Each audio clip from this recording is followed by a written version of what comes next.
Kansas City was engineered for greatness, a crossroads where river and rail turned acres of pasture into the Midwest's industrial nerve center. In its heyday, more cattle thundered through the West Bottoms than in any other city, and jazz spilled from over 50 clubs every night. But hub cities aren't supposed to lose their gravity. When disaster struck, everything changed. How does a city built to connect a nation lose its momentum, and can it truly find its center again? Freight trains once rattled the windows of every house in the West Bottoms. In the early morning, whistles cut through the fog as workers poured into the stockyards, some on foot from dense rows of boarding houses, others arriving in streetcars that lined the riverbank. At its peak, the Kansas City stockyards processed nearly 5 million animals every year, cattle, hogs, and sheep moving through a network of pens, rail sidings, and packing plants that stretched for blocks. The yards employed thousands, drawing families from rural Missouri, immigrants from Europe, and black workers from the South. One descendant remembers her grandfather coming home with the smell of the killing floor still clinging to his shirt, proud to have steady work. Warehouses and breweries crowded every corner, feeding a lunch-hour rush that spilled into busy streets. This was the pulse of a city built on production, a place where the sound of industry was as common as the river itself. On 12th Street, the night never really ended. More than 50 jazz clubs packed the blocks, each doorway spilling out the sound of muted trumpets, walking bass, and laughter that drifted into the early hours. Kansas City's jazz scene was not just background noise, it was the soundtrack of a city convinced it was on the rise. Dance halls and neon-lit bars drew crowds from across the Midwest, while musicians like Count Basie and Benny Moten pushed the boundaries of swing, jamming until sunrise. A curator from the American Jazz Museum recalls that Kansas City sounded like a metropolis, music pouring from every corner, the city alive with ambition. In those years, the city's confidence was as loud as its music, and the promise of something bigger seemed just around the corner. In July 1951, the river kept rising long after the rain stopped. At 6:15 in the morning, a levee broke near the West Bottoms. Grainy photos from that morning show water swallowing entire blocks, rail lines vanishing, livestock stranded on rooftops, families wading through chest-deep currents. One survivor's granddaughter remembers that her father heard the sirens, grabbed what he could, and ran. He never saw the stockyards whole again. The flood didn't just wash away buildings, it swept out the confidence that Kansas City's core would always hold. Factories closed. Businesses looked for higher ground. The city's center of gravity started to shift, but the full shock was only beginning. For more stories about how cities lose, and sometimes regain, their momentum, subscribe to Cityfall. By mid-July 1951, the Missouri River had become a wall of water, rising higher with every hour. The rain had fallen for days, but no one expected what came next.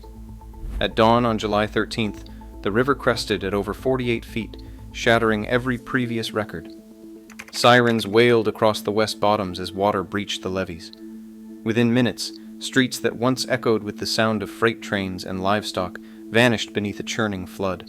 Rail lines twisted and buckled. Entire blocks disappeared. Photographs from that morning show cattle stranded on warehouse roofs, their shapes barely visible above the current. Families scrambled to salvage what they could, clutching radios and suitcases as they waded through chest-deep water. A granddaughter of a survivor remembers her father's voice trembling as he described that day. He heard the warning sirens, grabbed his coat, and ran for higher ground. The water reached his knees before he made it out. When he returned, the stockyards were unrecognizable. Pens flattened, packing plants gutted, the ground coated in mud and broken wood. He never set foot on the killing floor again. The flood's destruction was immediate and total. Factories shut down in a matter of hours. The Kansas City stockyards, which had once processed nearly 5 million animals a year, announced a partial closure within weeks. Some packing companies never reopened. Insurance claims soared, but payouts could not match the cost of rebuilding. TWA, which had maintained overhaul operations in the area, relocated to higher ground, laying the groundwork for what would become Kansas City International Airport. The economic loss reached $500 million, an unimaginable sum for the time. But the damage ran deeper than numbers. The flood did not just erase buildings, it broke the city's faith in its own core. Business owners, faced with wreckage and uncertainty, began looking for safer ground. The West Bottoms, once the engine of Kansas City's growth, became a symbol of vulnerability. For many, the flood was not just a disaster, it was the moment the city's center of gravity began to slip away. Highways began to redraw Kansas City's map in the years after the flood. Federal funds poured in after 1956, covering 90% of interstate construction costs.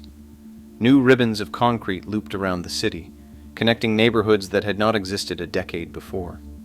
Subdivisions rose on farmland, each cul-de-sac promising a fresh start away from the battered core. By 1980, the city's road network had grown by more than 160%, while the population inside city limits barely budged. A city planner remembers the numbers. In 1950, most jobs clustered near the Stockyards and Union Station.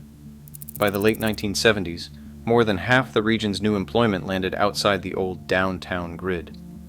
Companies followed their workers, drawn by cheaper land and easy highway access. Shopping centers and office parks popped up along the interstates. The daily commute flipped. What was once a quick streetcar ride downtown became a drive from sprawling suburbs to scattered workplaces. The feedback loop set in. As people and jobs moved outward, downtown lost its customers. Department stores that once anchored Main Street closed their doors. Restaurants and movie houses emptied out. Even the lunch crowds faded, replaced by parking lots and vacant storefronts. Office towers stood mostly quiet after 5 o'clock, their lights blinking off as the last commuters left for subdivisions miles away. The city's center of gravity shifted in slow motion. Investment followed the new growth, leaving older neighborhoods to fend for themselves. The highways that once promised connection now formed a boundary, separating the promise of the suburbs from the quieting heart of Kansas City. The outward pull was not a single event, but a daily choice, repeated by thousands of families and businesses. The result was a city that kept growing in size, but felt emptier at its core. Troost Avenue runs north to south, but for generations it has cut Kansas City in half. On the maps drawn up by federal home loan officials in the 1930s, neighborhoods east of Troost were shaded deep red and stamped with a single letter, D. That one letter meant banks would not lend, and city leaders would not invest. Streets cracked, schools went without repairs, and public works lagged behind, as new highways and subdivisions flourished elsewhere. A business owner on Prospect Avenue keeps a stack of old loan applications in his back office. He points to the rejection letters, most dated from the 1970s and the 1980s, some newer. They said it was too risky, he says, but really, they just meant it was east of Troost. His storefront sits on a block where the streetlights flicker and the sidewalks buckle. Across town, west of Troost, new condos rise above coffee shops and bike lanes, drawing steady investment. The city's own infrastructure tells the story. Water mains east of Troost are decades older than those in the suburbs. Bus stops lack shelters. Potholes linger for months. In the 1960s, when the federal government mapped out where to build new schools and parks, the lines stopped just short of the red zones. For families living there, the message was clear. Some neighborhoods would be modernized, others would wait. The result is a city with two futures. In the West, investment brings new businesses, renovated homes, and rising property values. In the East, vacancy rates climb and street corners grow quiet. The divide is not just about money. It shapes who feels welcome, who gets a loan, and who sees a future in their neighborhood. A community leader sums it up.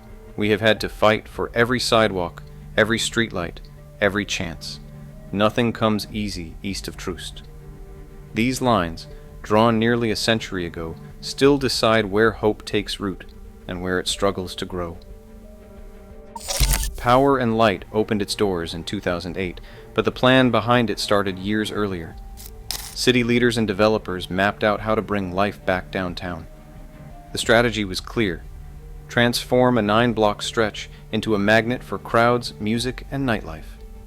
Restaurants, bars, and concert venues lined the streets, their neon signs promising a city center that did not shut down after 5 o'clock.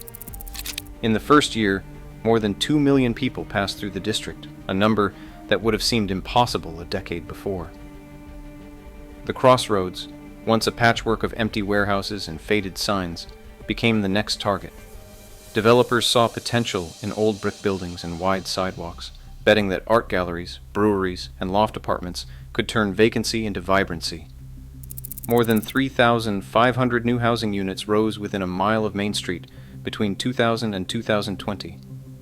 A local developer remembers walking the blocks with city planners and pointing out corners that could anchor a new cafe or mural. He remembers saying they needed places where people wanted to linger, not just pass through. Financing these projects did not come without controversy. Tax increment financing, TIF, became the tool of choice, channeling future tax gains from new development back into the area to pay for construction and infrastructure. Supporters argued it was the only way to compete with suburban malls and office parks. Critics warned that public money was being funneled to private projects, sometimes displacing long-standing businesses and raising rents for those who had weathered the quiet years. Still, the results were hard to ignore. Foot traffic in the Power and Light District outpaced every other part of the city by 2015. Crossroads saw its vacancy rate drop by more than half. The city's core, once emptied by the flight to the suburbs, started to feel like a destination again. The next question became how to link these new hubs together, and whether the momentum could reach beyond the glow of downtown's lights. When the first KC streetcar rolled down Main Street in May 2016, it was not just another transit project. It was a bet on downtown's future. The 2.2-mile route stitched together the River Market, the Power and Light District, and the Crossroads, offering a free ride every 10 to 15 minutes. Within its first year, nearly 500,000 riders boarded, outpacing every projection. By 2019, the line had carried over 5 million people, with daily boardings peaking above 6,000. The numbers were not just impressive, they were a signal. Foot traffic surged along the corridor. Developers broke ground on new apartments, hotels, and office towers, citing the streetcar as a deciding factor. Between 2016 and 2022, properties within a half-mile of the line gained more than $1 billion in assessed value. Over $6.6 billion in new investment followed, reshaping blocks that had stood half-empty for decades. A project manager for the streetcar remembers the early skepticism. People said no one would ride, or that it would only help a few blocks. But the project manager says they saw it as a spine for the whole core. The streetcar's popularity fueled calls for expansion. In 2014, voters approved a 3.75-mile extension south toward the University of Missouri-Kansas City, with 72% in favor. Another funding measure passed in 2022, with nearly 70% support. By 2025, more than 15 million riders had boarded, and new lines were under construction, aiming to reach the riverfront and the hospital district. Still, the streetcar's reach has limits. While the line concentrated growth along Main Street, neighborhoods farther east and south waited for signs of the same momentum. Critics wondered if the benefits would ever cross the city's historic dividing lines. The project manager acknowledges the challenge. Transit can connect, but it can also concentrate. The test is whether we use it to bridge divides or just polish what is already shining. For Kansas City, the streetcar became more than a way to move people.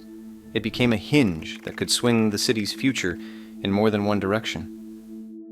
Downtown's new towers catch the sunlight, and streetcars hum along Main, but the question of who benefits still lingers in the shadows.